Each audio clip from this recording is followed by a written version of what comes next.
Hello दोस्तों, कैसे हैं आप सब। स्वागत है आप सभी का कॉमिक वर्ल्ड 2.0 पर। तो चलिए दोस्तों, अब हम शुरू करने जा रहे हैं चैनल पर वेद प्रकाश शर्मा जी का नॉवेल बहू मांगे इंसाफ। तो चलिए दोस्तों, शुरू करते हैं इसका पहला भाग। बहू मांगे इंसाफ। मैं तो परेशान हो गई इस जन्म जली से। कमबख्त को हैजा खाए, कोड़ी हो जाए या फिर भगवान मुझे ही उठा ले। कम से कम 24 घंटे इस मनूस की सूरत तो नहीं देखनी पड़ेगी। हाथ नचा नचा कर कहती हुई अधेड़ आयु की सुलक्षणा देवी कमरे में दाखिल हुई। कमरे में उसके पति हरनाम दास और बड़ा पुत्र जसवंत पहले ही थे।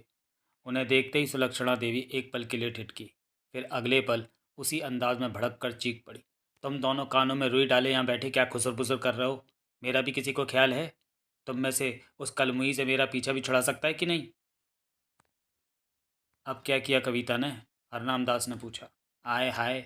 सुलक्षणा हाथ नचाकर ललिता पवार की तरह उन पर झपटती हुई बोली, जैसे आपको कुछ पता ही नहीं है। मेरे डॉक्टर बेटे को उसने और उसके हरामखोर घर वालों ने मुफ्त में फंसा लिया, और अब आप कहते हैं कि उस कलंकिनी ने किया ही क्या है? ये क्या कम है कि अपने जिस लाडले को हमने 2 लाख लगाकर डॉक्टर बनाया, उसकी शादी में 2 टके भी नहीं आए? उल्टे हुए कुलक्षणी मेरी छाती पर मूंग दलने आ गई है। मैंने तो पहले ही कहा था मम्मी, जसवंत कह उठा। मेरे सास ससुर अमिता की शादी मंजीत से करना चाहते थे। दहेज में 2 लाख भी दे रहे थे। तुम ही ना मानी। कहने लगी कि एक ही घर में दो बहनों का बहू बनकर आना ठीक नहीं होता। मेरी मति मारी गई थी। अकल पर पत्थर पड़ गए थे मेरी, जो इनकी बातों में आगे आई। "अ, हमारी बातों में?" हरनाम दास झोंक से उठे। और नहीं तो क्या। आप ही ने तो कहा था कि कुंज बिहारी अमीर है, खानदानी है। अपनी बेटी को एक डॉक्टर से ब्याहने का अर्थ वह खूब जानता है। मोटा दहेज देगा। अपनी मुसीबत कुंज बिहारी ने हमारे गले में डाल दी। मेरा खून तो उसी वक्त पानी हो गया था जब उस कलमुए ने आंखों में आंसू भरकर कहा कि देने के लिए मेरे पास अपनी बेटी के अलावा कुछ भी नहीं है। हम क्या कर सकते थे? यह बात कुंज बिहारी ने फेरों के बाद कही थी। हाँ हाँ, आप कर ही क्या सकते थे? आप तो मिट्टी के मातो हैं। अब भी क्या कर सकते हैं? मगर इतना तो आपको करना ही होगा कि बाजार से एक छटंग जहर ले आए। जहर? जहर क्यों? जिसे खाकर मैं आराम से मर तो सकूं। तुम क्यों मरोगी माँ? यदि इस घर में किसी को मरना ही है तो तुम बाप बेटों के बस का कुछ नहीं है। बस नाम के मर्द हो। यदि मैं मर्द होती तब तो मैं दिखाती कि ऐसी मुसीबत से पीछा छुड़ाया जाए, कैसे पीछा छुड़ाया जाता है। अचानक हरनामदास बिखरे हुए अंदाज में क्या उठे। हम तुम्हारी तरह बेवकूफ़ नहीं है सुलक्षणा, जो हर वक्त चबड़ चबड़ करके अपने जज्बात और विचारों का ढिंडोरा पीटते रहे। जो दुख तुम्हें है वो हमें भी है। हमने भी मंजीत को पढ़ा लिखा कर डॉक्टर इसलिए नहीं बनाया था कि उसकी शादी में से 50,000 आए। अगर यही बात है तो तुमने अब तक किया क्या है? जसवंत का कहना है कि ये अपने सास ससुर पर दबाव डालकर अपनी साली की शादी अब भी मंजीत से करा सकता है। अब भला दोबारा मंजीत की शादी कैसे हो सकती है? हरनाम दास और जसवंत की आंखें मिली। भाव ऐसे थे जैसे एक दूसरे से पूछ रहे हैं कि वे सब कुछ सुलक्षणा देवी को बताएं या नहीं। फिर हरनाम दास सुलक्षणा की तरफ मुखातिब होकर धीरे से बोले, हम कविता को रास्ते से हटाने की तरकीब सोच रहे थे। इसमें इतना सोचने की क्या बात है? सुलक्षणा अपने ही अंदाज में हाथ नचाती हुई कहती चली गई। खाना बनाती हुई आजकल बहुत सी बहुएं जल जाती हैं। जसवंत उस तरकीब के फेवर में नहीं है। क्यों? सुलक्षणा देवी जसवंत पर घुड़क सी पड़ी। जसवंत धीमे से बोला, मैं वकील हूँ माँ। सारा दिन कचहरी में रहता हूँ। आजकल माँ बहुओं के जलने के केस ज़्यादा ही आ रहे हैं। निश्चय ही किसी को जलाकर मार देना हत्या करने का एक नायाब तरीका है, क्योंकि जली हुई लाश पर हत्यारे का कोई भी निशान बाकी नहीं रहता और उसे आसानी से आत्महत्या साबित किया जा सकता है। मगर मगर दहेज के लिए बहू को जलाकर मार देना आजकल इतनी आम घटना हो गई है कि यदि किसी बहू ने वाकई जलकर आत्महत्या की हो या दुर्भाग्य से सचमुच जलने की दुर्घटना हो गई हो, तब भी लोग और लड़की के घर वाले ये समझते हैं कि ससुराल वालों ने बहू को जलाकर मार दिया है। हम तुम्हारे इस विचार से सहमत हैं, हरनाम दास बोले। जसवंत ने कहा, इसलिए मेरा कहना यह है कि हम सारा काम किसी ऐसे नए तरीके से योजना बनाकर करें कि किसी को हम पर लेश मात्र भी शक ना हो। यहाँ तक कि कविता के घर वालों को भी ये गुमान ना हो सके कि हमने कुछ किया है। सुलक्षणा देवी के जिस्म पर मौजूद सभी मसामों ने एक साथ ढेर सारा पसीना उगल दिया था। चेहरे पर हवाइयाँ उड़ने लगी थीं। मुखड़ा पीला पड़ गया, पीला जर्द। आंखों में खौफ के भाव थे। बड़ी मुश्किल से फंसे हुए अंदाज में कह सकी थी वो, तो क्या तुम लोग सच में कविता की हत्या कर देने पर विचार कर रहे थे? हाँ, मगर तुम्हें ये अचानक क्या हो गया सुलक्षणा? कुछ नहीं, कुछ भी तो नहीं। खुद को संभालो सुलक्षणा। अपने चेहरे से पसीना पोंछो। यदि तुम उसे रास्ते से हटाने के विचार मात्र से इतनी नर्वस हो रही हो तो आगे हम कर ही क्या सकेंगे? नहीं, ऐसी तो कोई बात नहीं है। सुलक्षणा देवी ने स्वयं को सामान्य दर्शाने की भरपूर किंतु असफल कोशिश की। हरनामदास और जसवंत ने एक दूसरे को देखा। फिर जसवंत बोला, इस तरह नर्वस या भयभीत हो जाने से काम नहीं चलेगा माँ। किसी का कत्ल करने में हिम्मत की ज़रूरत सबसे पहले पड़ती है। मैं कहाँ डर रही हूँ, लेकिन लेकिन क्या इस काम में मंजीत हमारे रास्ते का रोड़ा नहीं बनेगा? नहीं बनेगा, जसवंत बोला। उससे मेरी बातें हो चुकी हैं। वो तो मनी मन खुद कविता से नफरत करता है। उसे भी मेरी साली अमिता ही पसंद है। मगर हम जानते हैं सुलक्षणा की तुम क्या कहोगी। हरनामदास बोले, यही ना कि मंजीत कविता से बहुत ज़्यादा प्यार करता है। जब किसी बात पर कविता से तुम्हारा झगड़ा हो जाता है तो मंजीत कविता का ही पक्ष लेता है। हाँ, वह सब दिखावा है सुलक्षणा। मंजीत की ज़बरदस्त एक्टिंग। क्या मतलब? तभी तो कहते हैं कि इस घर में तुम्हारे अलावा इतना बेवकूफ़ कोई नहीं है कि कैंची की तरह समय अपनी जुबान चलाकर सारे जज्बातों को उजागर करते रहे। मंजीत जानता है कि कविता शादी से पहले गोविंद नामक एक लड़के से प्यार करती थी। बस यही उसकी नफ़रत का कारण है। परंतु अपने दिल में छुपी इस नफ़रत को उसने कभी भूले से भी कविता के सामने उजागर नहीं किया है। दूसरी तरफ वह अमिता के सपने देखा करता है। क्या ये सच है? बिल्कुल सच। मैं दावे के साथ कह सकता हूँ कि हमारी योजना में वो हमारे साथ होगा। तब तो अभी सुलक्षणा देवी कुछ कहना ही चाहती थी कि टन टन टन टन सारे कमरे में किसी बहुत ही तेज़ अलार्म की आवाज़ गूंज गई। वे तीनों ही एकदम उछल पड़े। इस बार तीनों के चेहरे एक साथ पसीने पसीने हो गए। दिल बहुत ज़ोर ज़ोर से धड़कने लगा। तीनों ने एकदम घूमकर दरवाजे की तरफ देखा। अलार्म अब भी बज रहा था। दरवाजे पर कविता खड़ी थी। कुल 20 वर्ष की आयु, सुंदर दूध से रंग और गोल मुखड़े वाली कविता। वह गुड़िया सी थी, जिस्म पर कीमती रेशमी साड़ी बांधे थी वह। अलार्म की आवाज़ उसी टेबल वॉच से निकल रही थी जो इस वक्त कविता के बाएं हाथ में थी। कविता की गुलाबी एवं पंखुड़ियों से पतले होठों पर चंचल मुस्कान थी। वे तीनों ही कविता को वहां देखकर जड़ से हो गए। बुरी तरह डरे हुए पत्थर की शिलाओं के समान खड़े रह गए वे। जबकि उन्हें इस अवस्था में देखकर मासूम कविता जोर से खिलखिलाकर हंस पड़ी। काफ़ी देर तक हंसती रही वह, तब तक जब तक कि अलार्म बजता रहा। जब अलार्म बंद हो गया तो खिलखिलाकर बोली,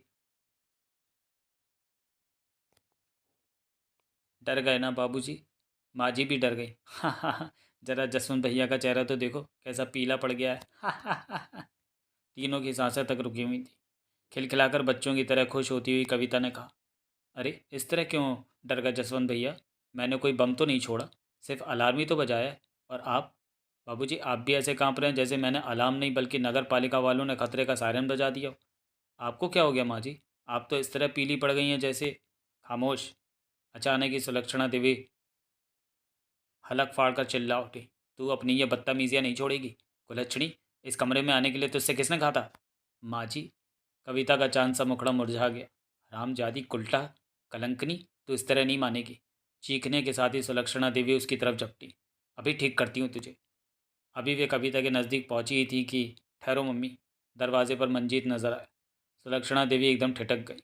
फिर अगले ही पल हाथ नचाती हुई आग बबला होकर बोली, ले, अपनी इस बहू को तू संभालता क्यों नहीं है? ओफो मम्मी, तुम भी। मंजीत जैसे दुविधा में फंस गया। आखिर तुम समझती क्यों नहीं? चुपचाप बैठे किसी भी व्यक्ति को अचानक ही अलार्म बजाकर चौंका देना कविता का खेल है। वह तुम सबसे खेलना चाहती और तुम क्या ये बच्ची है जो इस तरह के खेल? ओफो मम्मी, तुम तो जानती हो कि कविता को ये आदत बचपन से ही है। जब मैंने इस बारे में इसके पिता से कहा तो वे ठहाका मारकर हंस पड़े। कहने लगे कि कविता बचपन से ही इस किस्म की शरारतें किया करती है। किसी का गुमसुम बैठे रहना या किन्हीं भी चंद आदमियों का आपस में खुसर फुसर करते रहना इसे बिल्कुल पसंद नहीं है। कविता चाहती है कि सभी मिलजुल कर हंसें बोलें खेले कूदें, बस इसलिए ये इससे कह दे कि इसकी ये बदतमीजियाँ इसके बाप के घर में ही चल गई होंगी। यहाँ ये बहू है, बहू की तरह रहे। इसका यूँ सारे घर में उछल कूद करते रहना मैं बिल्कुल पसंद नहीं है। इसमें बुराई क्या है मम्मी? कविता चाहती है कि घर में सभी हंसते खेलते रहें। हंसने खेलने के काम ना इसने किए ना इसके बाप ने। आदत के मुताबिक हाथ नचाती हुई सुलक्षणा देवी कहती ही चली गई, यदि ये सचमुच इस घर में सबको हंसते खेलते देखना चाहती है तो अपने बाप से एक कार। सुलक्षणा, हरनामदास चीख कर आगे बोल पड़े, तुमसे कितनी बार कहा है कि हमारी बहू से तुम ये उल्टी सीधी बात ना किया करो। क्या दहेज ही सब कुछ है? एक हंसती खेलती सुंदर और सभ्य बहू कुछ भी नहीं? आप खबरदार, हरनामदास गुर्रा है। अगर अब आगे तुमने हमारी बहू को एक लफ्ज़ भी कहा तो हमसे बुरा कोई नहीं होगा। सुलक्षणा देवी चुपचाप खड़ी रह गई। नहीं कविता बेटी, उदास मत हो। हरनाम दास ने कविता से कहा, ये तो पागल है। तेरे अलार्म बजाने के पीछे छुपी भावना को नहीं समझ सकती। तो खूब अलार्म बजाया कर, कोई मना नहीं करेगा, कोई नहीं डांटेगा। बाबूजी, भर रहा है स्वर में कहकर कविता दौड़ी और हरनाम दास के सीने में मुखड़ा छुपाकर सिसक पड़ी। वह सिसकती ही चली गई, जबकि मंजीत, जसवंत और सुलक्षणा देवी चुपचाप खड़े थे। हरनाम दास ने प्यार से कविता के रेशमी बालों को सहलाते हुए उन सबको देखा। सुलक्षणा को धीमे से आंख मारी उन्होंने। जसवंत के होठों पर मुस्कान फैल गई और अगले ही पल उस कमरे में मौजूद सिसकती हुई कविता के अलावा हर व्यक्ति के होठों पर बड़ी ही धूर्त मुस्कान थी। जहर में बुझी हुई बहुत ही क्रूर मुस्कान। ये कहानी मेरठ के एक अत्यंत संभ्रांत एवं प्रतिष्ठित परिवार की है। साकेत के किसी भी चौराहे पर खड़े होकर यदि हम अपने चारों तरफ दूर दूर तक देखें तो हमें एक से एक खूबसूरत कोठियों का सिलसिला नजर आएगा। उस सिलसिले से थोड़ा अलग थलग एक 3 मंजिला कोठी भी है, जिसके बाहर लगी नेम प्लेट पर लिखा है, Harnam Das, retired commissioner of sale tax. ये कहानी उसी कोठी के अंदर की है। Retired sale tax commissioner Harnam Das और उसके परिवार की। हरनाम दास की पत्नी का नाम था सुलक्षणा देवी। 2 पुत्र थे, बड़े का नाम जसवंत और छोटे का नाम मंजीत था। हरनाम दास की एक बेटी भी थी, रेखा। बड़े लड़के यानी जसवंत की शादी सहारनपुर के एक संभ्रांत परिवार में हुई। जसवंत एक अच्छा वकील था, अतः सहारनपुर के संभ्रांत परिवार ने अपनी बेटी की शादी उससे करते समय इतना दहेज दिया कि हरनाम दास और सुलक्षणा देवी को घर में बहू बनकर आई मधु से कोई शिकायत नहीं थी। मधु को वे लोग अपनी पलकों पर बिठाए रखते थे। हरनाम दास ने अपने छोटे लड़के मंजीत को डॉक्टर बनाया। उन्हें खर्च की फिक्र न थी, क्योंकि मन ही मन सोच चुके थे कि शादी के वक्त सब कुछ ब्याज सहित लड़की वालों से वसूल कर लेंगे। सहारनपुर का संभ्रांत परिवार अपनी छोटी लड़की अमिता की शादी भी मंजीत से करने का इच्छुक था, परंतु बात बनी मेरठ के ही थापर नगर में रहने वाले कुंज बिहारी से। यहाँ हरनामदास और सुलक्षणा का अनुमान गलत निकला। हालांकि कुंज बिहारी ने अपनी बेटी कविता के साथ उन्हें अपनी हैसियत से ज़्यादा दहेज दिया था, परंतु साकेत में रहने वाले परिवार के लिए वह ऊँट के मुंह में जीरा ही साबित हुआ। बस ये कहानी वहीं से शुरू होती है, और ये कहानी अकेले उसी परिवार की नहीं है। ओफो मंजीत परेशान से होकर कह उठा, मान जाओ ना कविता। कवि उत्तर में सारा बेडरूम कविता की मासूम और निश्चल खिलखिलाहट से गूंज उठा। ऐसा महसूस हुआ जैसे किसी मंदिर की ढेर सारी नन्ही नन्ही घंटियां घनघना उठी हों। वह बिजली के स्विच बोर्ड के नज़दीक खड़ी थी।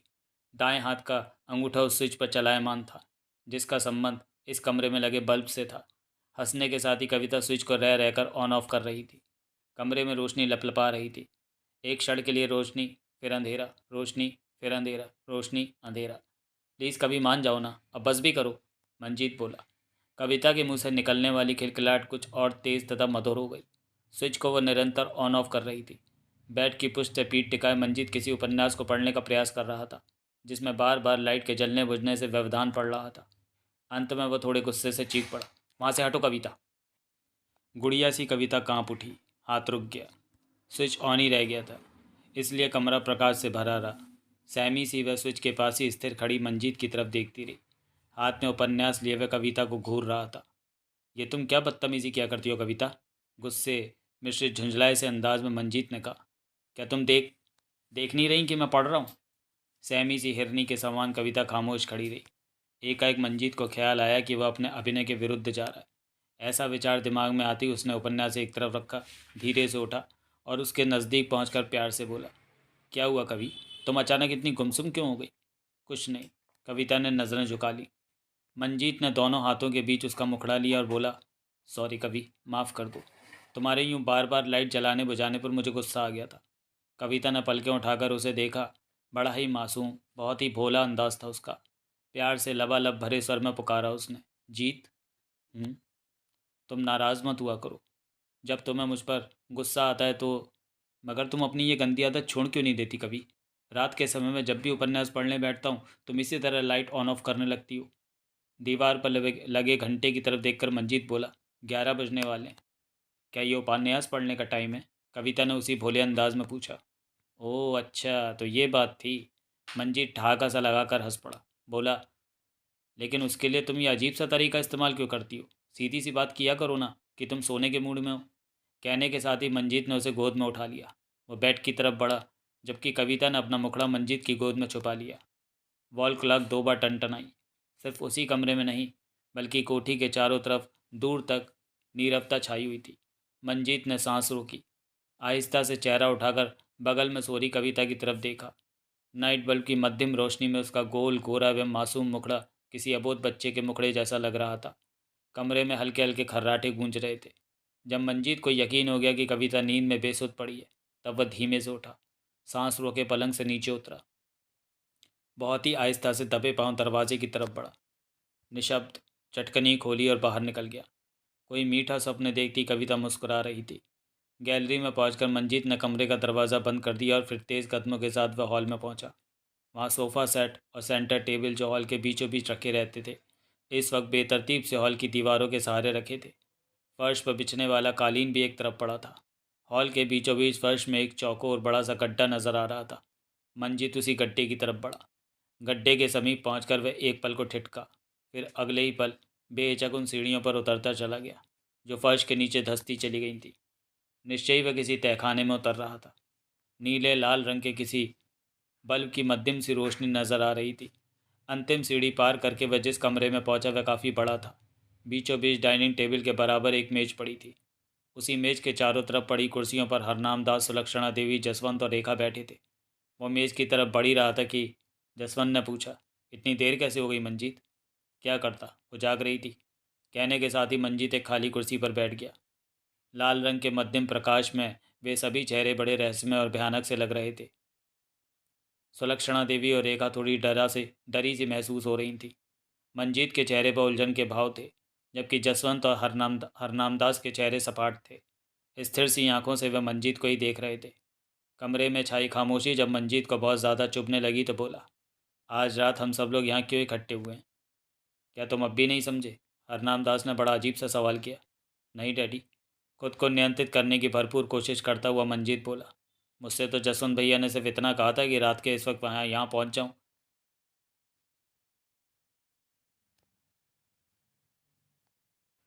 और मेरे यहाँ आने की खबर कविता को बिल्कुल न लगी। उसका जवाब सुनने के बाद हरनान दास और जसवंत की नज़रें मिली। फिर जसवंत ने अपनी दृष्टि मंजीत पर गड़ा दी और बोला, क्या तुम अमिता से शादी करना चाहते हो? हाँ लेकिन, प्रश्न हरनान दास ने किया। क्या तुम कविता से पीछा छुड़ाना चाहते हो? हाँ, मगर हम सब उसी विषय पर गौर करने के लिए इकट्ठे हुए हैं। कैसे? मंजीत पसीने पसीने हो गया। वही तो सोचना। मैं वकील हूँ और अच्छी तरह जानता हूँ कि हिंदू विवाह अधिनियम के जरिए अदालत से किसी भी एक पक्ष के लिए तलाक लेना असंभव सी सीमा तक कठिन है। तलाक का मुकदमा चलता है, प्रक्रिया लंबी है। हालांकि उम्मीद कम है, परंतु यदि मान लें कि हम तुम्हें कविता से तलाक दिलाने में कामयाब हो भी गए, किंतु इतने लंबे समय तक अमिता के घर वाले इंतज़ार नहीं कर सकते। फिर? मंजीत का स्वर कांप गया। जसवंत का ठंडा स्वर, सिर्फ एक ही रास्ता है। क्या? मंजीत का चेहरा सफ़ेद पड़ गया। हरनाम दास बोले, हम सब मिलकर कविता को तुम्हारे रास्ते से हटा दें। हत्या? मंजीत के जिस्म का समूचा रोया खड़ा हो गया। हाँ, मगर वैसा करने पर तो हम सब पकड़े जा सकते हैं। उसकी तुम फिक्र मत करो। मैं अच्छी तरह जानता हूँ कि कानून के हाथ कितने लंबे हैं। हत्या तब की जाएगी जब हम सब मिलकर कोई ऐसी ठोस योजना सोच चुके होंगे जो हमें कानून की गिरफ्त से बचा सके। अगर सचमुच ऐसी कोई योजना बन सकती है तो मैं तैयार हूँ। गुड, जसवंत ने कहा, हमें तुमसे यही उम्मीद थी। तुम्हारी हाँ के बाद अब सिर्फ यह योजना सोचने का काम बाकी रह गया है।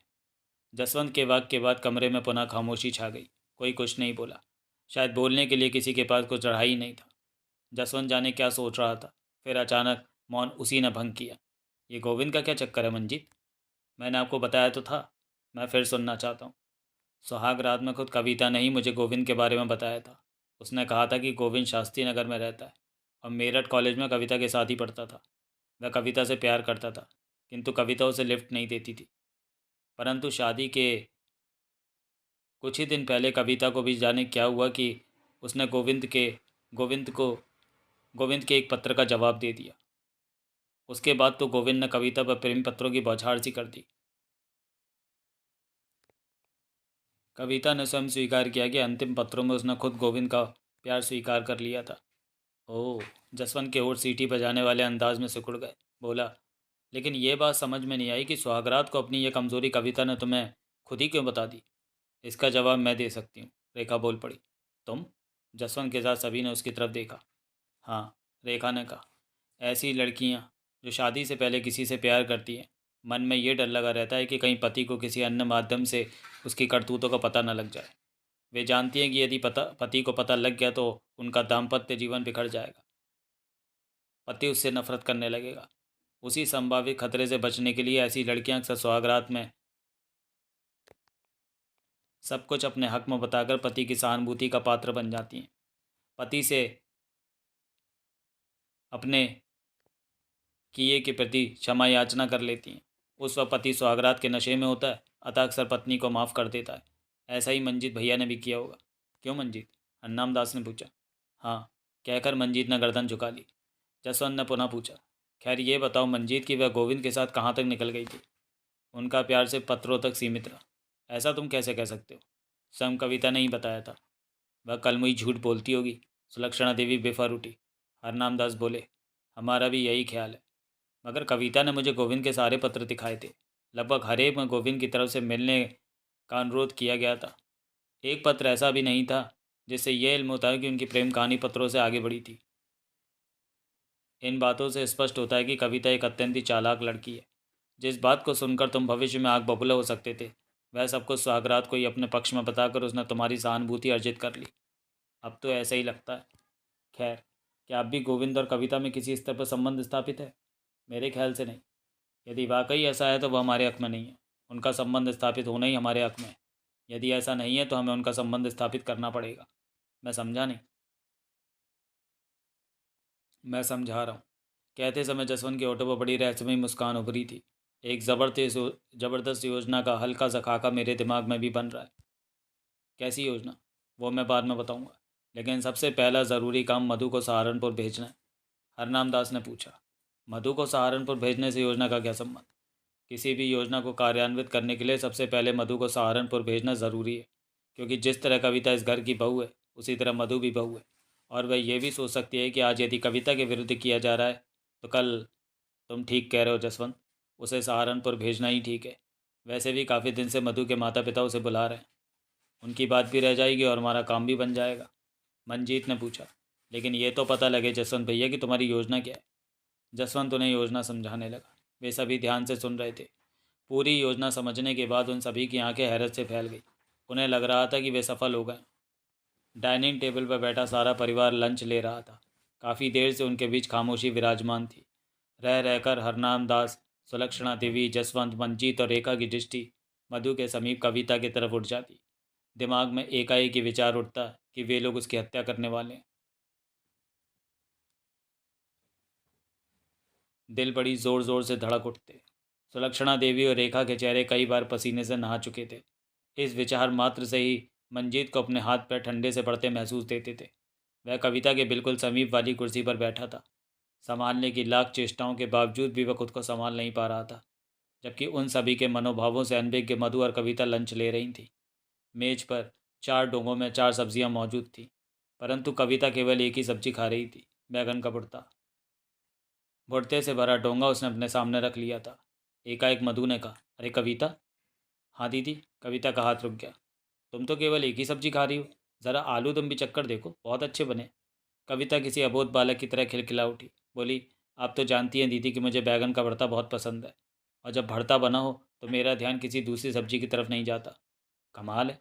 मुस्कुराकर कहने के साथ ही मधु ने आलू दम से एक कौर खाया। कविता सच में बैगन के भरते पर जुटी पड़ी थी। एकाएक हरनाम दास ने बड़े प्यार से पुकारा, मधु बेटे। जी। मधु ने उनकी तरफ देखा। जसवंत हमसे कह रहा था कि कुछ दिन के लिए तुम्हारी सहारनपुर जाने की इच्छा है। जी हाँ मम्मी। जी हाँ, मम्मी डैडी और अमिता से मिलने का मन कर रहा था। जब चाहो जा सकती हो। थैंक यू बाबूजी, थैंक यू। मधु का मन नाच उठा। रात का 1 बजा था। वे पांचों उसी तहखाने में डाइनिंग टेबल जैसी मेज पर बैठे थे। मध्यम से लाल प्रकाश में उनके चेहरे डरावने से प्रतीत हो रहे थे। जसवंत कह रहा था, हमारी योजना का पहला चरण पूरा हो गया है, यानी मधु सहारनपुर चली गई है। अब दूसरा चरण वह करने से पहले हमें एक बार फिर अपनी योजना को शुरू से आखिर तक ठोक बजा कर देख लेना चाहिए। कहीं कोई गड़बड़ होने की संभावना तो नहीं है। हम खूब सोच चुके हैं, हरनाम दास ने कहा। योजना एकदम बेहतरीन है, फंसने का कोई चांस नहीं। हमें फ़क्र है कि ऐसी योजना बनाने वाले तुम हमारे बेटे हो। गर्वीली मुस्कान के साथ जसवंत ने उन सबको देखते हुए पूछा, योजना के बारे में किसी अन्य को कुछ कहना है? नहीं। एक साथ सभी कह उठे। इसका मतलब सब ठीक है, सब संतुष्ट हैं। जसवंत ने कहा, अब हमें योजना के दूसरे चरण पर काम करना है और दूसरे चरण के हीरो तुम हो मंजीत। मैं जानता हूँ। मंजीत के गले में जैसे कुछ फंस गया था। हम एक बार तुम्हारे मुंह से सुनना चाहते हैं कि तुम क्या करोगे। मेरा काम सिर्फ कविता को तहखाने तक लाना है, मंजीत ने कहा। उसके बाद से संभालना आप सब लोगों की जिम्मेदारी है। बाकी सब तो हम कर ही लेंगे। ये बताओ कि तुम उसे यहाँ कैसे लाओगे। मंजीत कविता के समीप ही बेड पर लेटा सिगरेट मंजीत कविता के समीप ही बेड पर लेटा सिगरेट फूंक रहा था। अपना तकिया उसने बेड की पुष्ट पर टिका रखा था। उसकी उंगलियों के बीच सिगरेट का अंतिम सिरा था। 7 मिनट पहले जब उसने ये सिगरेट सुलगाई थी, तब उसने तीली को माचिस के मसाले पर असाधारण ढंग से रगड़ा था। अभिप्रायतः कविता को जगाना, इस ढंग से कि कविता ना जान सके कि उसे जानबूझकर जगाया गया है। परंतु कविता की नींद न टूटी। वह यूं किसी मीठे सपनों को देखकर मुस्कुराती रही। हर कश के साथ मंजीत ने सोते हुई कविता के भोले गोल गोरे एवं मासूम मुखड़े को देखा था। उसके गुलाबी और पतले होठों पर किसी अबोध बच्चे जैसी मुस्कान थी। कविता के चेहरे की उसी मासूमियत को देखकर मंजीत के मन में हर बार ये विचार उठा था कि वे लोग इसकी हत्या करने वाले हैं। अपने ही मन के इस विचार से वह हर बार डर जाता था। जाने वह क्या क्या सोचता चला गया। उसकी सोचों ने जाने कब उसके चेहरे पर पसीने की नन्ही नन्ही बूंदें उभार दी। सिगरेट समाप्त होने तक उसका सारा चेहरा बुरी तरह गीला हो गया। सिगरेट उसने साइड ब्राउच पर रखी, एश ट्रे में मस ली।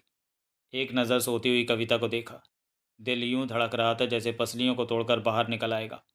मंजीत के दिलो दिमाग में विचारों की आंधी कुछ इस तरह चली कि वह बरबस चीख पड़ा, नहीं। कविता एकदम हड़बड़ाकर उठ बैठी। मंजीत इस तरह हाँफ रहा था जैसे अभी अभी बहुत दूर से भाग कर आया हो। उसे ऐसी अवस्था में देखकर कविता चौंक पड़ी और बोली, क्या हुआ जीत? हाँ कुछ नहीं, कुछ भी तो नहीं। कुछ तो हुआ है जीत, उसके समीप खिसक कर कविता ने पूछा। तुम इस तरह चीखे क्यों थे? स्वयं को नियंत्रित करने का प्रयास करते हुए मंजीत ने कहा, कुछ नहीं कविता, तुम शायद डर गए थे, कोई डरावना सपना? हाँ शायद सपना, मगर नहीं, वह सपना नहीं था। मुझे नींद ही नहीं आई तो सपना कैसे देख सकता हूँ कविता? नींद नहीं आई? हाँ कविता। लेकिन क्यों? और फिर जब तुमने सपना नहीं देखा तो डरे क्यों थे? शायद अपने मन में उठने वाले विचारों की आंधी से। विचारों की आंधी? कैसे विचार जीत? तुम इतने नर्वस क्यों? इस बीच मंजीत स्वयं को काफ़ी हद तक संभाल चुका था। अतः बोला, मैं तुम्हें कुछ बताना चाहता हूँ कवि, इस परिवार, इस खानदान के बारे में। मैं समझी नहीं।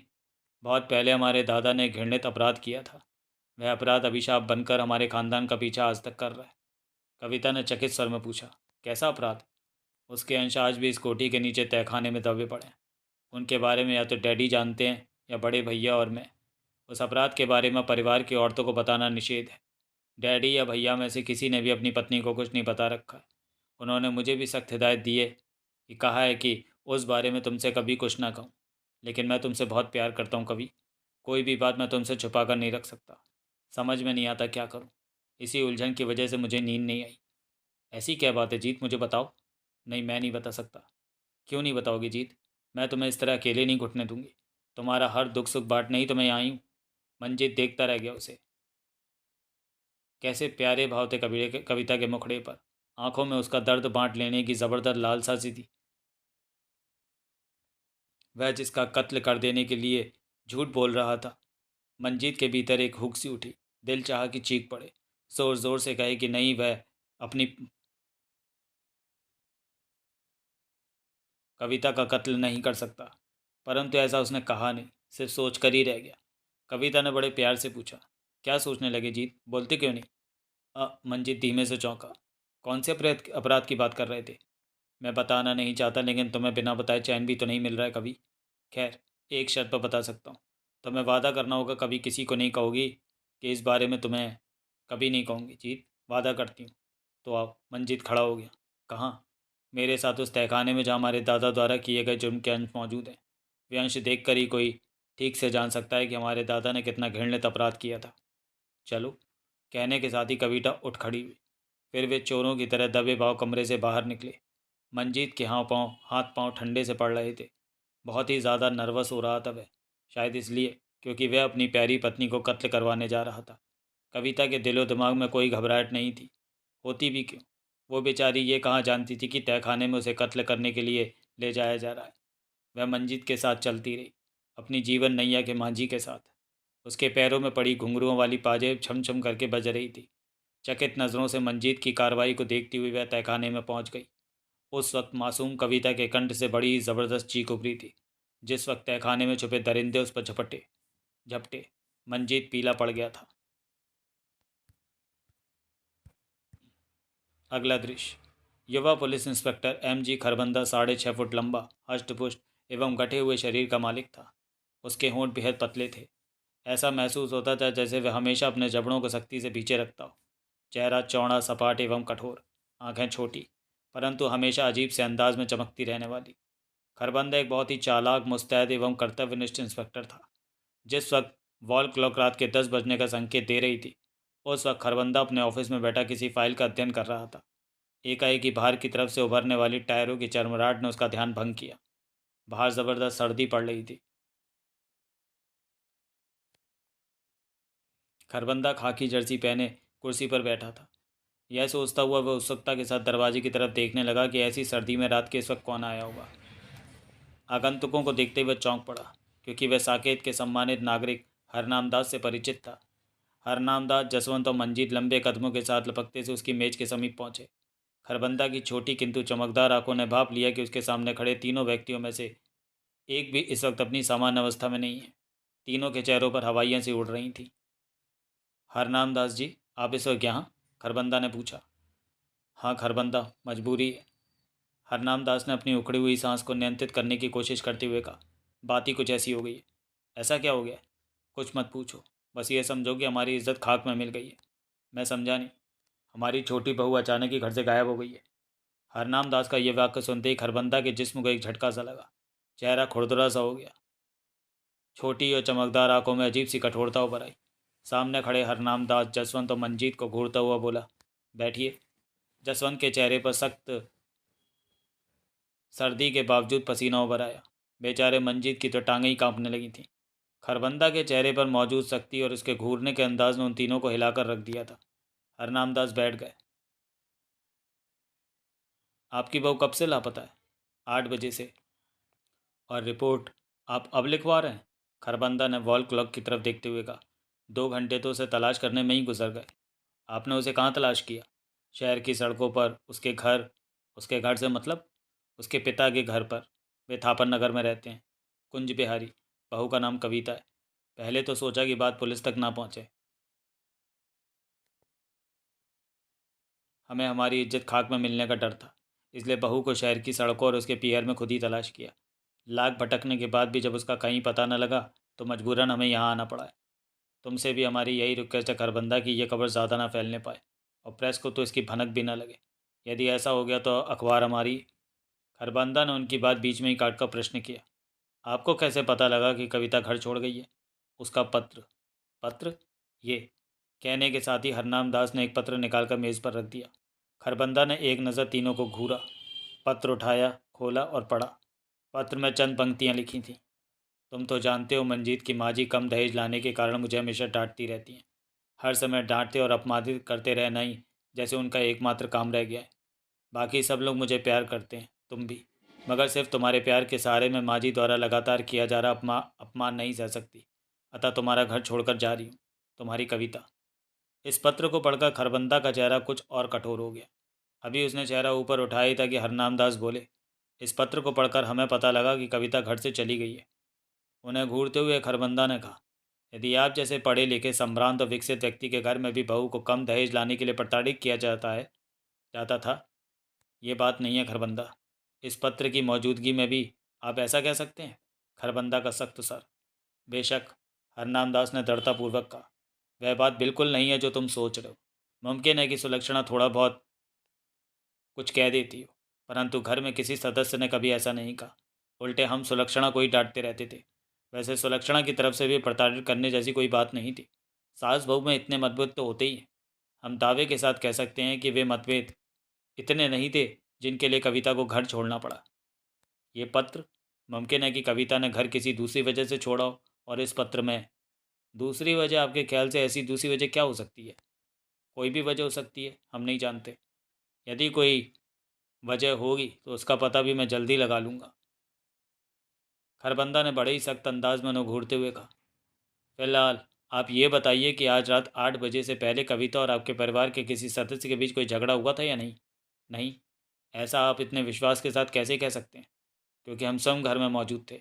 कविता का झगड़ा सिर्फ सुलक्षणा से ही होता था, घर के किसी अन्य सदस्य से कभी नहीं हुआ। और संयोग की बात यह है कि सुलक्षणा और रेखा आज 4 बजे से ही सोतीगंज गई हुई थी। सोतीगंज? हाँ, मिस्टर और मिसेस खन्ना के यहाँ। आज उनकी लड़की की शादी थी। आप उस शादी में क्यों नहीं गए? हम ब्लड प्रेशर के मरीज़ हैं। दोपहर 2 बजे नियमानुसार डॉक्टर भारद्वाज अपना क्लिनिक बंद करके ब्लड प्रेशर चेक करने आए। फ़ोन करके तुम डॉक्टर से पूछ सकते हो कि उसने ब्लड प्रेशर लो बताया और आराम करने की सलाह दी। वैसे भी मिसेस खन्ना सुलक्षणा की क्लास फेलो रही हैं और इससे ज़्यादा खन्ना परिवार से हमारे संबंध नहीं है। अतः सुलक्षणा का ही वहाँ जाना ज़रूरी था। सो हमने रेखा के साथ उसे भेज दिया। यानी 4 बजे से आपकी पत्नी मिसेस खन्ना के यहाँ पार्टी में थी। उन्हें 8:30 बजे फ़ोन करके खुद हमने ही कविता का यह पत्र मिलने के बाद बुलाया। आप कहाँ थे मिस्टर जसवंत? आज कोर्ट में मैंने महत्वपूर्ण केस जीता था। साथ ही वकील उसकी खुशी में दावत की जिद करने लगे, सो मैंने विजय बार में उन्हें दावत दी। घर पर फ़ोन करके कह दिया कि मेरे रात का खाना ना बनाया जाए। फ़ोन पर आपको कौन मिला था? कविता। क्या आप बता सकते हैं कि उस समय क्या बजा था जब आपने विजय बार से फ़ोन किया? करीब 6। ओह! खरबंदा के पतले होठ डायरी की शक्ल में सिकुड़ गए। बोला, विजय बार में होने वाली आपके यार दोस्तों की दावत किस समय ख़त्म हुई? दावत चली रही थी कि 7:15 बजे के करीब वेटर ने हमारी सीट पर आकर बताया कि घर से मेरा फ़ोन है। मैंने फ़ोन रिसीव किया। उधर से डैडी बोल रहे थे।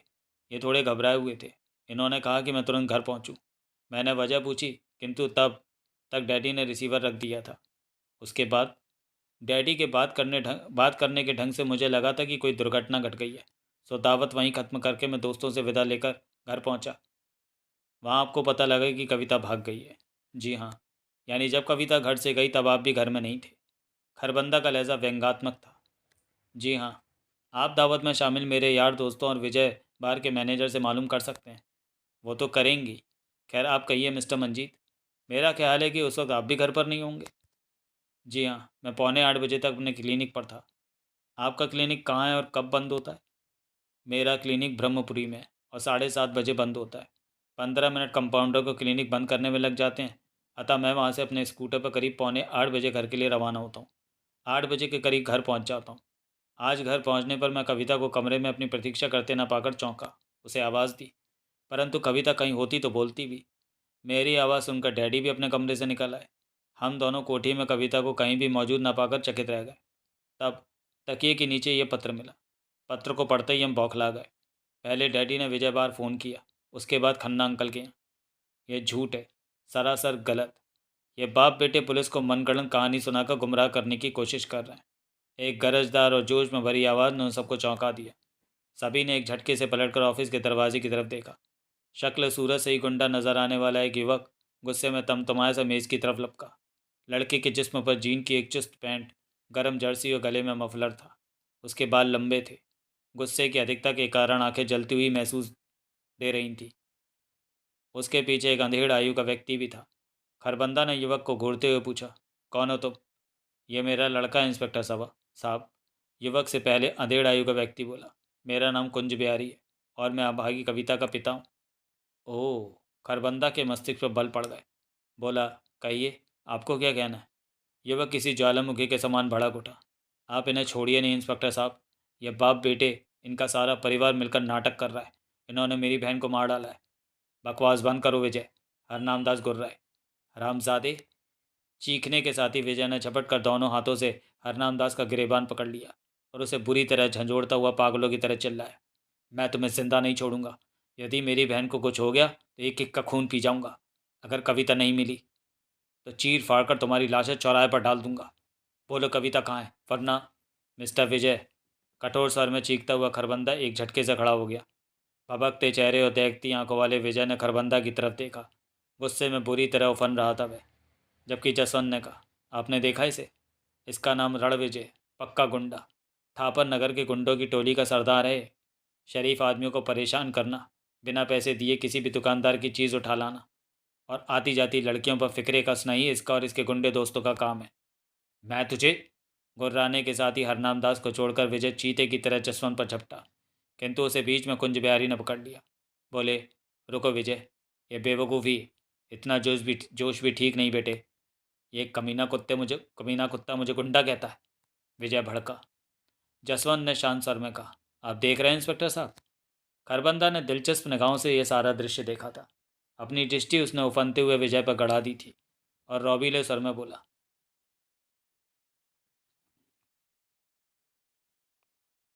ये मत भूलो मिस्टर विजय कि यह थाना है। इसे माफ़ कर देना इंस्पेक्टर साहब। कुंज बिहारी बोले, विजय युवा है। आप समझ सकते हैं कि ऐसा जवान भाई अपने होशो हवास खो सकता है, जिसे ये शंका हो कि उसकी बहन के ससुराल वालों ने उसे मार डाला है। खबर खरबंदा ने पूछा, क्या आपको भी यही शक है? जी हाँ, कुंज बिहारी ने कहा। हरनाम दास, जसवंत और मंजीत ने पलटकर आग्नेय नेत्रों से कुंज बिहारी की तरफ देखा। विजय इस वक्त अपने गुस्से को काबू में रखने की चेष्टा कर रहा था। जाने क्यों खरबंदा के पतले होठों पर हल्की सी मुस्कान उभरी। बोला, आपको ये शंका क्यों है? हालांकि हमने अपने हैसियत से बाहर निकलकर 50,000 रुपये दहेज में दिए थे, परंतु इन लोगों के मुंह में वह जीरा ही साबित हुआ। शादी के तुरंत बाद से कविता को प्रताड़ित किया जाता रहा। उससे कहा जाता था कि मंजीत को कार की ज़रूरत है। इसका कोई सबूत? आज से 4 महीने पहले लिखा गया कविता का ये पत्र। कहने के साथ ही कुंज बिहारी ने जेब से एक कागज़ निकालकर खरबंदा को दे दिया। हरनाम दास, जसवंत और मंजीत के दिल बुरी तरह धड़क उठे। उन्हें घूरते हुए खरबंदा ने पत्र खोला। सबसे पहले उसने हरनाम दास द्वारा दिए पत्र से उसकी राइटिंग मिलाई। राइटिंग एक ही थी। फिर खरबंदा ने पत्र पढ़ा। लिखा था, पूज्य पिताजी, नमस्ते। बहुत मजबूर होकर और मुश्किल से ये पत्र लिख रही हूँ। नहीं जानती कि मैं इसे किसी पोस्ट बॉक्स तक भी भेज सकूंगी या नहीं, क्योंकि इस घर में मेरी स्थिति किसी कैदी जैसी हो गई है। आप जानते ही हैं ना आप जानते ही हैं कि ना तो आपके बार बार बुलाने पर उन्होंने मुझे वहाँ भेजा और ना ही आप में से किसी को यहाँ आना माँ को पसंद है। मुझे दुख है कि एक ही शहर में रहने के बावजूद मैं आपसे कितनी दूर हो गई हूँ। और ये सब कुछ सिर्फ इसलिए हो रहा है क्योंकि आप माँ जी की इच्छा का दहेज नहीं दे सके। कम दहेज लाने के लिए माँ जी मुझे हमेशा ताने देती रहती हैं। ये खुशी की बात है कि माँ जी के अलावा अन्य किसी को भी दहेज का लालच नहीं है। इन्हें तो बिल्कुल भी नहीं। जसवंत भैया, मधु दीदी और रेखा दीदी ने भी कभी मुझसे दहेज के बारे में कुछ नहीं कहा। जब कभी बाबूजी को पता लगता है कि माँ जी ने दहेज का ताना दिया है तो यदा कदा बाबूजी माँ जी को डांट देते हैं, परंतु अंततः इस घर में चलती माँ जी की है। माँ जी के अलावा अन्य कोई ये नहीं चाहता कि मेरे और आपके बीच कोई दीवार रहे। फिर भी किसी में माँ जी की इच्छाओं का उल्लंघन करने का साहस नहीं है। और माँ जी चाहती हैं कि मेरा आपसे कोई संबंध ना रहे। आपसे और विजय भैया से मिलने बात करने को बहुत मन करता है पिताजी, मगर क्या करूं? पर आप फिक्र ना करें, चिंतित या परेशान ना हो। माँ जी के अतिरिक्त इस घर के सारे सदस्यों का जो प्यार मुझे मिलता है मैं उसी के सारे जीवन गुजार दूंगी। ये पत्र तो सिर्फ अपने दिल का बोझ हल्का करने के लिए लिख रही हूँ। मैं आपकी बेटी हूँ पिताजी। 19 साल आपकी छत्र छाया में गुजारे हैं। अच्छी तरह जानती हूँ कि आपने कर्ज लेकर मेरी शादी यहाँ की थी। अभी तक वह कर्ज उतरा नहीं होगा। मैं अच्छी तरह जानती हूँ कि मेरे पिता की हैसियत एक स्कूटर खरीदने की भी नहीं है। फिर भी ये अभागी बेटी आपसे कार मांग रही है। यदि आप इससे यदि आप उनसे मिलना चाहते हैं, बेटी का रिश्ता कायम रखना चाहते हैं तो मुझे एक कार दे दीजिए। कहीं से भी, किसी से कर्ज लेकर, स्वयं को बेचकर या कहीं चोरी डकैती करके। यदि आप इनमें से कोई भी काम नहीं कर सकते तो समझ लीजिए कि आपकी बेटी मर चुकी है। आपकी बेटी कविता। पत्र की अंतिम पंक्तियां पढ़ते पढ़ते खरबंदा जैसे सख्त एवं पत्थर दिल इंस्पेक्टर की छोटी छोटी आंखें भी भर आईं। बड़ी मुश्किल से उसने आंखों से टपक पड़ने वाले आंसुओं को रोका। अभी वह इसी कोशिश में व्यस्त था कि कुंज बिहारी बोले, जरा सोचिए इंस्पेक्टर साहब, जब एक पिता ने अपनी प्यारी बेटी का ऐसा पत्र पढ़ा होगा तो उसके दिल पर क्या गुजरी होगी। एक ऐसा मजबूर पिता जो अपनी बेटी की मांग पूरी नहीं कर सकता। खरबंदा ने खुद ही संभाला। बिजली के पुतले की तरह वह हरनाम दास की तरफ घूमा। एक झटके से पत्र उसकी तरफ बढ़ाता हुआ ठंडे स्वर में बोला, इसे पढ़िए मिस्टर हरनाम दास। पढ़कर बताइए कि क्या यह इस बात का मुकम्मल प्रमाण नहीं है कि आपकी धर्मपत्नी द्वारा सताए जाने के कारण ही कविता ने घर छोड़ा। एक पल के लिए तो हरनाम दास सहम गए, फिर शीघ्र ही एक मजे हुए अभिनेता की तरह से उनको सामान्य किया। पत्र लिया और पढ़ने लगे, जबकि कुंज बिहारी कह रहा था, मेरे साथी विजय ने भी ये पत्र पढ़ लिया था इंस्पेक्टर साहब।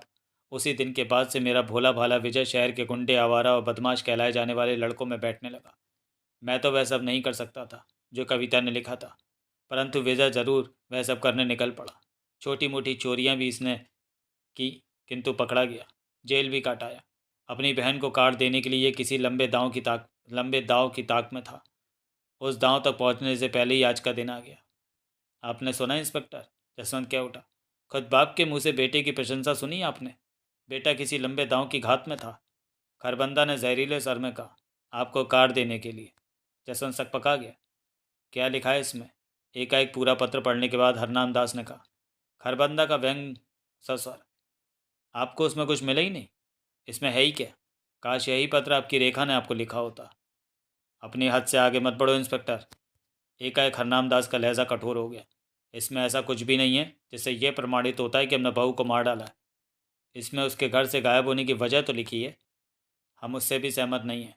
कविता ने स्वयं लिखा है कि सिर्फ सुलक्षणा ही उसे ताने दिया करती थी, बाकी सब उसे प्यार करते थे। हम, जसवंत, रेखा, उसका पति और उसकी जेठानी भी। इतने सारे प्यार करने वालों के बीच यदि एक राक्षस किसी को ताने भी देता हो तो ये घर से गायब होने की मुकम्मल वजह नहीं है।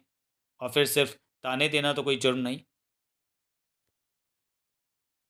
हर एक घर में इस किस्म की जाने कितनी बातें होती हैं।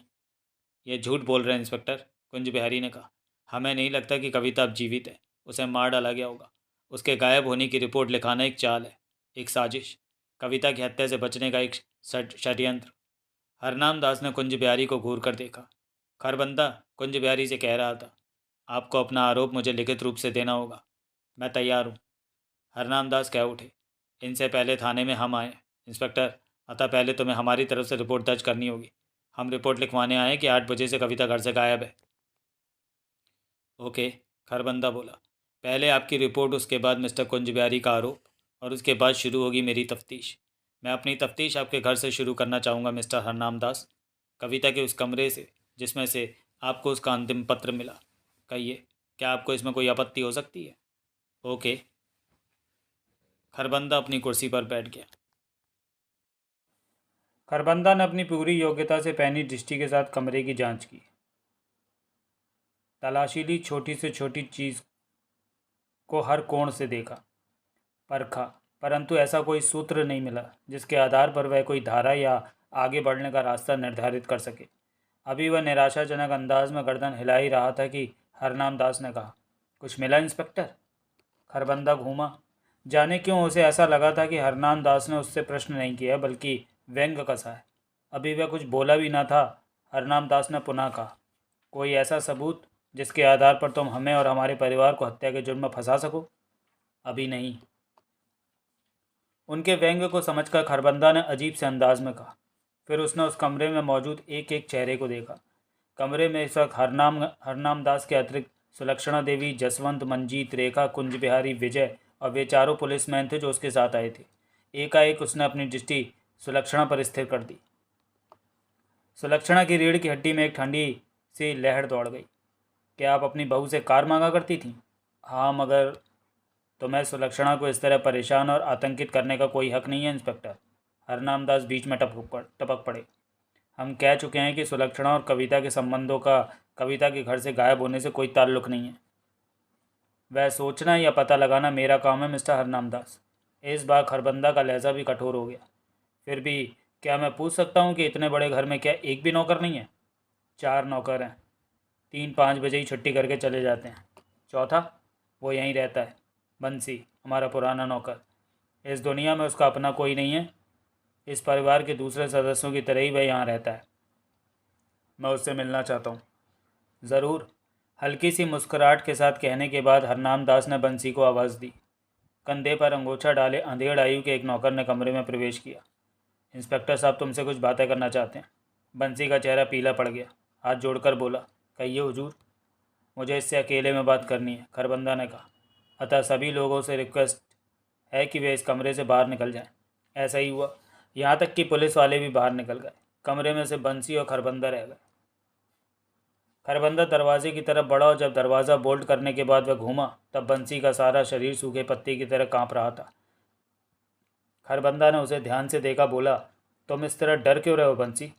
आपने दरवाज़ा क्यों बंद कर लिया साहब? सिर्फ इसलिए क्योंकि हम नहीं चाहते कि हमारी बातें कोई सुने। अब वह सब कुछ तुम बिना किसी के डर से कह सकते हो जो तुम्हें मालूम है। मुझे क्या मालूम है साहब? जो भी मालूम है। मुझे तो कुछ भी नहीं मालूम, कुछ भी नहीं। तुम झूठ बोलते हो। गुर्राता हुआ खरबंदा उसकी तरफ लपका, समीप पहुंचकर ठिठका, आतंकित करने की नीयत से दांत पीसे गुर्राया, बोलो, कविता कहाँ है? मैं क्या जानूँ साहब, तुम सब जानते हो। बोलो, कविता को तुमने आखिरी बार कब देखा था? 7:30 बजे साहब। कहाँ? यहीं कमरे में वे कुछ पढ़ रही थी। क्या पढ़ रही थी? कोई किताब? कौन सी किताब? मैं नहीं जानता साहब। उस वक्त यहाँ यानी कोठी में कौन कौन थे? बड़े मालिक थे साहब बस। जैसन क्या कर रहा था? वे तो साहब यहाँ थे ही नहीं, कचहरी से ही नहीं आए थे। इसी तरह घुमा फिराकर डरा धमकाकर खरबंदा ने उससे हर एक के बारे में पूछा, परंतु कोई काम की बात नहीं निकल सकी। फिर भी जाने कि उसे लग रहा था कि ऐसी कोई बात ज़रूर है जिसे बंसी बंसी छुपा रहा है, जिसे किसी को भी न बताने की उसे सख्त हिदायत दी गई है। अतः अंत में खरबंदा ने बड़े ही कठोर स्वर में पूछा, कविता अब कहाँ है? मैंने कहा ना साहब, मुझे नहीं। खरबंदा ने झपट कर दोनों हाथों से उसका गिरेबान पकड़ लिया। दांत पीसता हुआ बोला, यदि तुमने झूठ बोला तो मैं तुम्हारी खाल उधेड़ दूंगा। मैं सब कुछ जान चुका हूँ। तुम्हारे तुम्हारे मालिक ने मुझे सब कुछ बता दिया है। बंसी काँप गया। बोला, मालिक ने क्या बता दिया है? सब कुछ, मगर उन्होंने कहा है कि उन्हें तुम पर शक है। तुमने कविता को गायब किया है। मैंने? हाँ, बोलो कविता कहाँ है? यदि तुमने नहीं बताया तो। मैंने कुछ नहीं किया साहब। वे ज़रूर गोविंद के फ्लैट पर चली गई होंगी, लेकिन उससे मेरा कोई मतलब नहीं है। मैं तो। कौन गोविंद? वे शास्त्री नगर में रहते हैं। कविता मेम साहब ने ही मुझे उनका पता बताया था। वे गोविंद साहब को खत लिखती थी, गोविंद साहब उन्हें लिखते थे। कविता मेम साहब गोविंद साहब तक खत पहुँचाने के मुझे 100 रुपये देती थी, और साथ ही कहती थी कि मैं उस बारे में कभी किसी को ना बताऊँ। आपसे पहले मैंने कभी किसी को कुछ नहीं बताया। मुझे माफ़ कर दो साहब, मैं सिर्फ उनके खत पहुँचाया करता था, बस। इसके अलावा मैंने कोई गलत काम नहीं किया। अगला दृश्य। गहरी नींद में सोया गोविंद एकदम हड़बड़ाकर उठ खड़ा हुआ। फ्लैट का दरवाज़ा बुरी तरह पीटा जा रहा था। उसने कलाई में बंधी रिस्ट वॉच में समय देखा। रेडियम डायल घड़ी 12 बजा रही थी। उसने ऊंची आवाज़ में पूछा, कौन है? दरवाज़ा खोलो। बाहर से एक रौबीली आवाज़ उभरी। गोविंद ने स्विच ऑन किया। कमरा प्रकाश से भर गया। पैरों में स्लीपर डालकर वह लुंगी की गांठ ठीक करता हुआ दरवाजे की तरफ बढ़ा। अभी उसने दरवाज़ा खोला ही था कि चौंक पड़ा, और अभी वह ठीक से चौंक भी नहीं पाया था कि खरबंदा ने उसे वापस कमरे में ढकेला। वह लड़खड़ा कर संभलने की कोशिश करता हुआ बोला, अरे रे पुलिस, मगर। इसे पकड़ लो, खरबंदा ने आदेश दिया। गोविंद अभी कुछ समझ भी नहीं पाया था कि 3 सिपाहियों ने झपट कर उसे दबोच लिया। गोविंद बुरी तरह बौखला गया था। एक हुजूम सा कमरे में घुस आया। बात क्या है आप लोग? कुछ कहता कहता वह स्वयं ही रुक गया। मुंह खुला का खुला रह गया था। कमरे में दाखिल होने वाली भीड़ में कविता के पिता और भाई भी थे। उन्हें वह अच्छी तरह पहचानता था। उन्हें उन्हें इस तरह यहाँ पुलिस के साथ देखकर वह हक्का बक्का रह गया। और उस वक्त उसकी खोपड़ी घूम गई जब इसी भीड़ में उसने बंसी को भी देखा। बंसी को वो पहचानता था, फिर भी मामला ना समझ सका। क्यों? तुम इस तरह हक्के बक्के क्यों रह गए? खरबंदा ने पूछा। सख्त सर्दी के बावजूद गोविंद का सारा चेहरा पसीने पसीने हो गया था। उसने डरे हुए से अंदाज में ही पूछा, आप लोग यहाँ पुलिस के साथ? ओह, तो तुम मिस्टर कुंज बिहारी को जानते हो? जी हाँ। कौन है ये? कविता के पिता। मगर कविता कौन है? कविता मेरे साथ कॉलेज में पढ़ती थी, मेरी फ्रेंड थी। खरबंदा उसके बिल्कुल नज़दीक पहुंचा, आंखों में झांकता हुआ बोला, सिर्फ फ्रेंड? जी। यदि झूठ बोलने की कोशिश की तो खाल उधेड़ कर रख दूंगा। जी। इसे देखो, इसे भी तुम ज़रूर पहचानते होगे। गुर्राने के साथ ही खरबंदा ने बंसी की तरफ इशारा किया। गोविंद ने बंसी को देखा। उसे महसूस हुआ कि सारी बात खुल गई है, अतः ऐसा सच्चाई बताने में ही भलाई है। क्या सोचने लगे, बोलो? खरबंदा ने उसे झंझोड़ते हुए कहा, और याद रखना, तुम्हारी कोई भी चालाकी नहीं चलेगी। बंसी को हमारे साथ देख कर ही तुम समझ सकते हो कि हम सब कुछ जान चुके हैं। कविता मेरी फ्रेंड नहीं, लवर थी, गोविंद ने कहा। कॉलेज के ज़माने में हम प्यार करते थे। मैं उससे बहुत दिन से प्यार करता था, लेकिन उसका प्यार बहुत कोशिश के बाद हासिल कर पाया। और यह प्रेम लीला कविता की शादी के बाद भी चलती रही। नहीं, ये झूठ है। बको मत, खरबंदा चीख पड़ा। क्या पिछले दिनों बंसी कविता के पत्र तुम तक और तुम्हारे पत्र कविता तक नहीं पहुंचाता रहा है? जी हाँ, ये सच है, लेकिन। इस बार खरबंदा ने झपट कर उसके बाल ही जो पकड़ लिए। दांत बीच कर कुर्राया। जब सब कुछ सही है तो अगर मगर क्या कर रहे हो? बोलो, कविता कहाँ है? क्या मतलब? गोविंद चौंक पड़ा। मतलब के बच्चे, हरामजादे, बोल कविता कहाँ है? सीधी तरह नहीं बताएगा तो खाल में भुस भर दूंगा। शादीशुदा लड़की को भगाता है और फिर? आप ये क्या कह रहे हैं? मैंने कविता को भगाया? मगर ये मामला क्या है? मेरी तो कुछ समझ में नहीं आ रहा। मुझे भी तो कुछ बताइए। तो तुम ये कहना चाहते हो कि कविता यहाँ नहीं आई? कविता यहाँ? वो भला यहाँ क्यों आएगी? कुछ देर तक उसे घूरता रहा खरबंदा, जैसे पता लगाने की कोशिश कर रहा हो कि गोविंद झूठ बोल रहा है या सच। फिर बोला, खैर तुम्हारे तेवर से लग रहा है कि सवाल का जवाब तो तुम थाने चलकर दोगे। फिलहाल ये बताओ कि वे प्रेम पत्र कहाँ हैं जो तुम्हें पिछले दिनों बंसी लाकर देता रहा है? मेरे संदूक में, निकालो उन्हें। कहने के साथ ही खरबंदा ने सिपाहियों को उसे छोड़ देने का आदेश दिया। लड़खड़ाता हुआ सा गोविंद संदूक की तरफ बढ़ा। सबकी दृष्टि उसी पर चिपकी हुई थी। कुछ ही देर बाद उसने 3 पत्र निकालकर खरबंदा को दिए। खरबंदा ने सबसे पहला पत्र पढ़ा, जो निम्न प्रकार था। प्राण प्रिय गोविंद, चरण स्पर्श। मेरे इस पत्र और विशेष रूप से उपरोक्त संबोधन पर तुम चौंकोगे तो ज़रूर। हालांकि यही संबोधन मैंने तुम्हें अपने हर पत्र में लिखा है, लेकिन फ़र्क था, वे सभी पत्र मैंने तुम्हें शादी से पहले लिखे थे और शादी के बाद मैं तुम्हें ये पहला ही पत्र लिख रही हूँ। तब की बात और थी, किंतु शादी के बाद अपने पति के अतिरिक्त किसी अन्य को नारी ऐसा संबोधन दे या चरण स्पर्श लिखे तो उसे पाप समझा जाता है। सचमुच शादी के बाद किसी को ऐसा पत्र लिखना पाप ही तो है, और यही सोचकर मैंने उस वक्त तुमसे संबंध विच्छेद कर लिए थे। जब मुझे पता लगा कि पिताजी ने मेरी शादी कहीं और तय कर दी है, उस वक्त मैंने तुम्हें पत्र लिखा था, ये सोचकर कि मैं तुम्हें अंतिम पत्र लिख रही हूँ। उस पत्र में तुमसे भी रिक्वेस्ट की थी कि पत्र आदि किसी भी माध्यम से तुम भविष्य में कभी मुझसे संबंध स्थापित न करना। तुम वफादार निकले गोविंद, सचमुच तुमने ऐसा कर दिखाया। जानती हूँ कि तुम पर कितना जोर पड़ा होगा, किस कदर तड़पे होगे तुम, क्योंकि तुमसे संबंध विच्छेद करके मैं भी तड़पी हूँ, तड़प रही हूँ। जानती हूँ कि तुम भी तड़प रहे होगे, लेकिन तुम बड़े जालिम हो गोविंद, बड़े बेदर्द हो तुम। यदि ऐसे ना होते तो मुझे इस तरह भुला ना देते। कम से कम अपनी कविता की खैरियत जानने की कोशिश तो करते ही। मगर तुम्हें क्या, कविता मरे या जिए, लगता है तुम मुझे भूल गए हो गोविंद, मगर मैं तुम्हें नहीं भूल सकी। इसलिए अपने इस विश्वसनीय नौकर के हाथ पत्र भेज रही हूँ। हो सके तो जवाब लिखकर बंसी को दे देना। मैं तुम्हारे 2 शब्द पढ़ने के लिए बेकरार हूँ। तुम्हारे प्यार में तड़पती सिर्फ तुम्हारी कविता। पूरा पत्र पढ़ने के बाद खरबंदा ने गर्दन ऊपर उठाई, फिर उस पत्र को अन्य पत्रों के नीचे लगाकर दूसरा पत्र पढ़ने लगा। उसी संबोधन के बाद कविता ने लिखा था, तुमने तो मेरे पत्र के जवाब में पूरा लेक्चर ही झाड़ दिया है गोविंद। तुम लिखते हो कि मुझे ऐसा पत्र नहीं लिखना चाहिए था। यह भी लिखते हो कि मैं अब शादीशुदा हूँ, किसी की पत्नी हूँ। अपने पत्र में तुमने मुझे यह शिक्षा भी दी है कि गोविंद के पति परमेश्वर होता है, मुझे पति की पूजा करनी चाहिए आदि। ठीक है गोविंद, ठीक है। दूसरों को शिक्षा देने के लिए यह आदर्श भरी बातें ठीक है, लेकिन पता तब लगता है जब खुद पर गुजरती है। तुम्हारी तरह मैं भी इन्हीं आदर्शों को मानने वाली थी, तभी तो अपनी शादी तय होने पर वह पत्र लिखा था।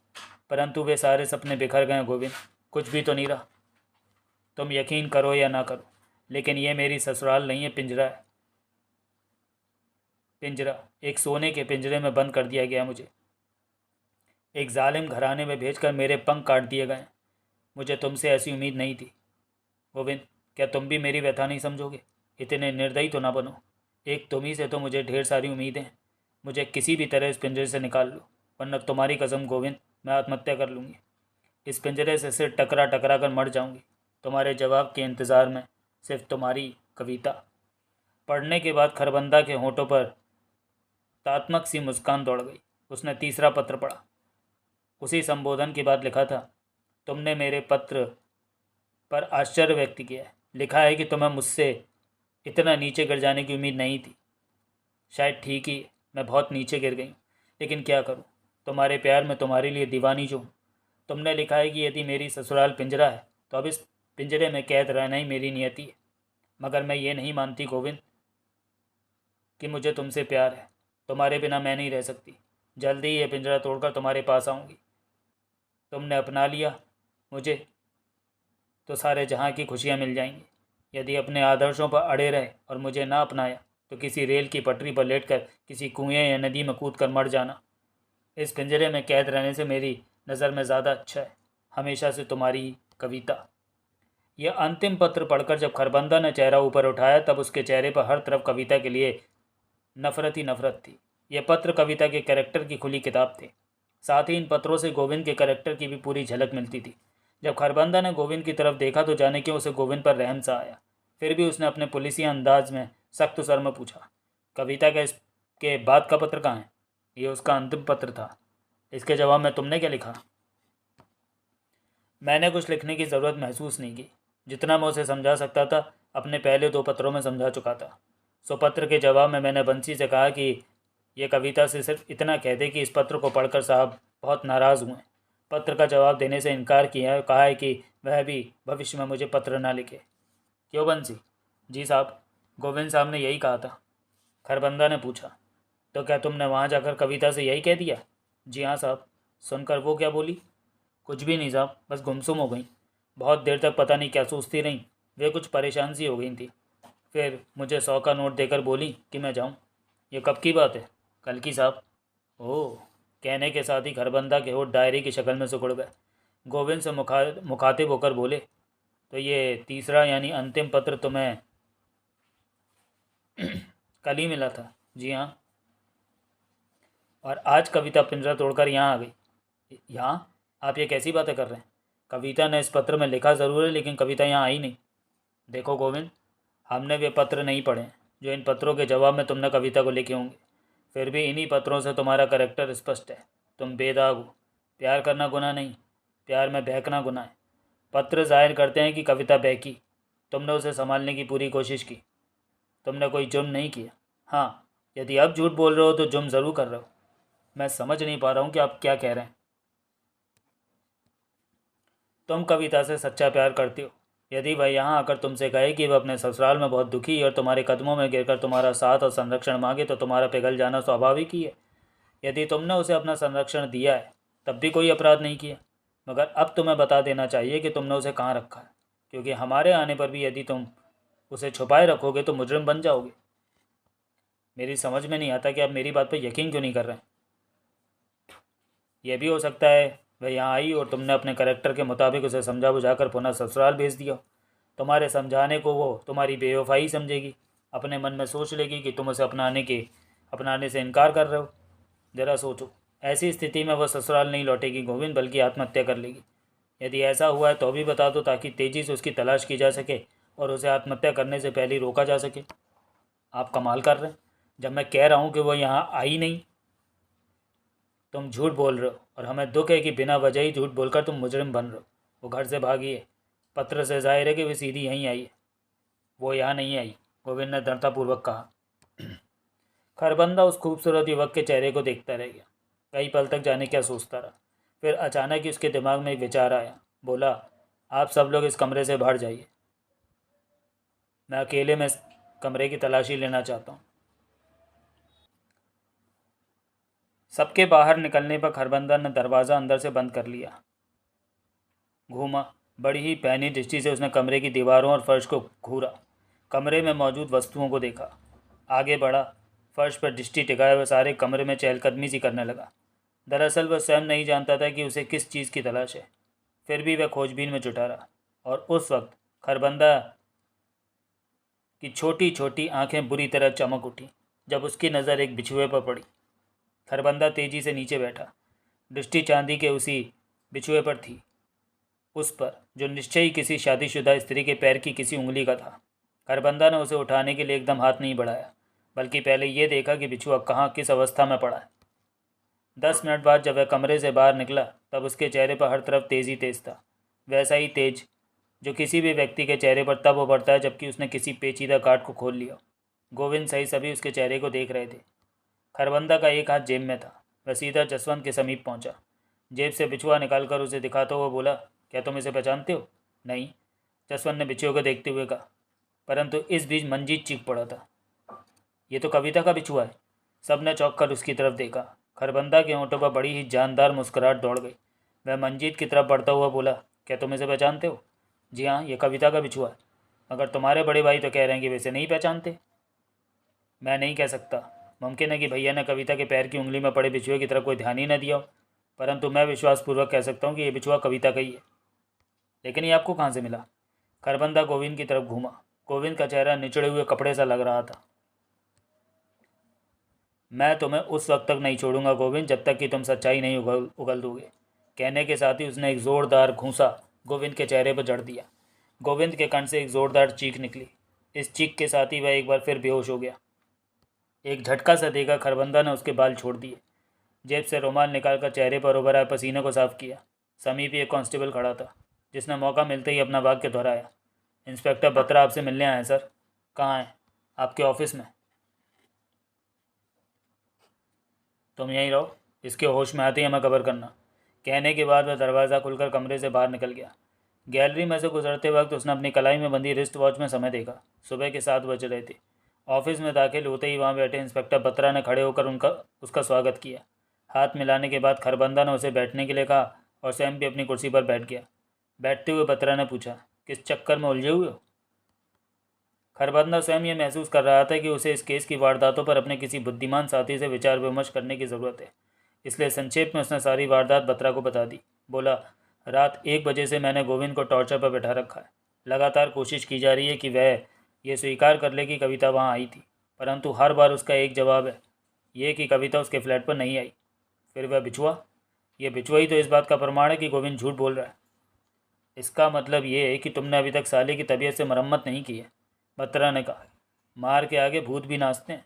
तुम सिर्फ आधे घंटे के लिए उसे मेरे हवाले कर दो, फिर देखो वह किसी टेप रिकॉर्डर के समान चालू होता है। ये बात नहीं है बत्रा, ये मुझसे बेहतर तुम नहीं जान सकते कि मैंने उसे कितना टॉर्चर किया है। यातनाएं सहते सहते उसे रात के 1 बजे से यह समय हो गया है। कम से कम 5वीं बार बेहोश हुआ है वो। इतने लंबे समय में यातना का हर तरीका उस पर इस्तेमाल कर चुका हूँ। तुम कहना क्या चाहते हो? क्या ऐसा नहीं हो सकता कि बिछुआ किसी अन्य ने गोविंद के कमरे में पहुँचा दिया हो? चौंकते हुए बत्रा ने पूछा। क्या कहना चाहते हो तुम? ऐसा भला कौन और क्यों करेगा? मिस्टर हरनाम दास, उनका सारा परिवार या परिवार का कोई एक सदस्य? ये तुम क्या कह रहे हो? जिस वक्त हरनाम दास अपने दोनों बेटों के साथ यहाँ कविता के गायब होने की रिपोर्ट लिखवाने आए थे, जाने कि उस समय मेरे दिमाग में ये शंका उभरी कि वे एक झूठी रिपोर्ट लिखवा रहे हैं। मुमकिन है कि कविता को इन्हीं लोगों ने गायब किया। तभी वहाँ कुंज बिहारी और रणविजय भी पहुँच गए। उनके द्वारा पेश किए गए कविता के पत्र ने मुझे यकीन सा दिला दिया कि इस परिवार ने दहेज की खातिर अपनी बहू को मार डाला है और बचने के लिए बहू के गायब होने की रिपोर्ट लिखवा रहे हैं। छानबीन करने में उनकी कोठी भर गया। बंसी के बयान ने मेरे सोचने का अंदाज बदल दिया। अब मैं ये सोचने लगा था कि वास्तव में कविता एक ऐसी चरित्रहीन औरत थी जो शादीशुदा होने के बावजूद गोविंद से प्यार करती थी। तफ्तीश के लिए मैं गोविंद के फ्लैट पर पहुंचा। गोविंद के फ्लैट से प्राप्त कविता के पत्रों ने मेरे सोचने के अंदाज को सही प्रमाणित किया। उस वक्त मुझे ये मानना पड़ा कि हरनाम दास पर मुझे सिर्फ इसलिए शक हुआ क्योंकि आजकल ससुराल वालों द्वारा बहू को मार डालने की घटनाएं ज़्यादा ही हो रही हैं। ये केस वैसा नहीं है, बल्कि स्वयं कविता की एक चरित्रहीन बहू थी जो अपना घर छोड़कर प्रेमी से मिलने निकल पड़ी। हकीकत यही है। ऐसी ही धारणा मेरी भी बनी थी। उसी के परिणाम स्वरूप तो मैंने गोविंद को गिरफ्तार करके उसे टॉर्चर चेयर तक पहुंचाया है। किंतु इतने टॉर्चर के बाद भी वह उस बात को स्वीकार नहीं कर रहा है जो ये बिछुआ कहता है। तब मेरे मन में पुनः शंका उभर रही है, ऐसा भी तो हो सकता है कि ससुराल वाले बहू की हत्या करके गोविंद को उसमें फंसा रहे हो। वह बिछुआ उन्होंने ही गोविंद के फ्लैट में। तुम शायद कविता के पत्रों को भूल रहे हो। क्या मतलब? उन पत्रों से ही कविता का चरित्र स्पष्ट होता है। माना कि वे लोग उसका बिछुआ वहाँ पहुँचा सकते हैं, मगर स्वयं कविता के लिखे पत्र वहाँ कैसे पहुँच गए? और फिर स्वयं गोविंद ही कह रहा है कि वे पत्रों से कविता ने लिखे, बंसी उनका माध्यम रहा। तो फिर गोविंद ये क्यों नहीं कहते कि कविता वहाँ आई थी? इसके 2 कारण हो सकते हैं। कौन से? पहला तो ये कि कविता के यहाँ पहुँचने पर गोविंद पिघल गया। वह कविता से सच्चा प्यार करता है और सच्चा प्यार करने वाले एक दूसरे के लिए मर भी सकते हैं। हो सकता है कि कविता ने वहाँ पहुँचकर जब अपने मुंह से गोविंद को अपनी व्यथा कथा सुनाई हो तो गोविंद बहक गया हो और उसे संरक्षण देने की भावना से छुपा दिया हो। दूसरी वजह, कविता उसके पास आई हो, उसकी व्यथा कथा सुनने के बाद भी गोविंद अपने आदर्शों से ना गिरा हो, न पिघला हो और उसे कह दिया हो कि वह अपने ससुराल लौट जाए। ऐसा सुनने के बाद निराश कविता वहाँ से ये धमकी देकर चली गई हो कि वह आत्महत्या कर लेगी। ऐसी स्थिति में वह कविता के वहाँ आने को क्यों छुपाएगा? जब अचानक तुम उसके फ्लैट में दाखिल हुए तो वह हड़बड़ा गया। तुम्हारे प्रश्नों से वह समझ गया कि कविता घर नहीं लौटी। अतः तुरंत ही उसके दिमाग में ये विचार कौंध गया कि यहाँ से जाने के बाद कविता ने आत्महत्या कर ली है। तभी उसने ये सोचा कि यदि उसने कविता का फ्लैट पर आना स्वीकार कर लिया तो वह फंस जाएगा। इस स्थिति में तुम उसे कविता की आत्महत्या का जिम्मेदार करार देकर गिरफ्तार कर लोगे। बस इसी वजह से वो मुकर गया। तुम इन दोनों कारणों में से किसे सबसे ज़्यादा महत्व देते हो? अभी बत्रा ने खरबंदा के इस सवाल का जवाब देने के लिए मुंह खोला ही था कि मेज़ पर रखे फ़ोन की घंटी घनघना उठी। खरबंदा ने रिसीवर उठाया, कहा, हेलो, हम बोल रहे हैं खरबंदा। दूसरी तरफ से आवाज़ उभरी, ओह एसएसपी साहब। खरबंदा का सारा जिस्म तन गया। जी कहिए। तुमने रात फ़ोन पर हमें हरनाम दास साहब की बहू के गायब होने की खबर दी थी। अभी 5 मिनट पहले किसी शंकर चतुर्वेदी नामक व्यक्ति ने फ़ोन पर हमें सूचना दी है कि भोले की झाल के पुल पर उसने लेडीज सैंडल्स देखी हैं।